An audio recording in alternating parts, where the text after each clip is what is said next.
dès la première fois, vous comme moi, quand on l'a vu, on se disait: «Putain, quel joueur!» Donc voilà, après, il confirme ce qu'on pense de lui.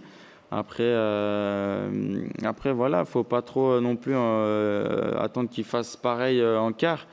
Parce que maintenant, ils vont voir le match, ils vont changer leur façon de défendre sur lui. Mais c'est à nous de le mettre dans les bonnes conditions et tout faire pour qu'il se sente bien sur le terrain.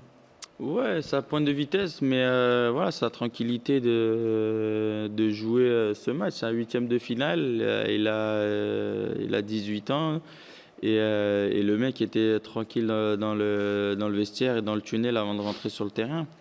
Donc ouais, c'est cette tranquillité aussi qui m'impressionne. Mais voilà, après c'est à nous de l'aider et voilà, en plus il a envie de travailler, il est à l'écoute, donc c'est super pour nous.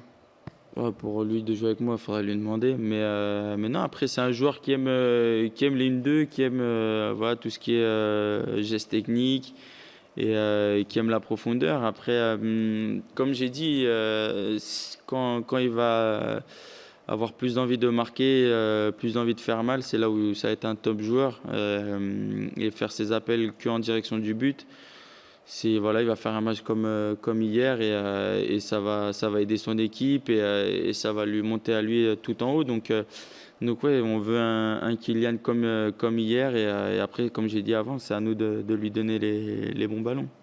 Donc après, que ça soit Kiki qui prend la lumière, tant mieux. Mais ouais, moi, ça, c'est pas mon objectif et ouais, je suis là pour gagner et que Kylian continue à mettre ses doublés pour qu'on passe.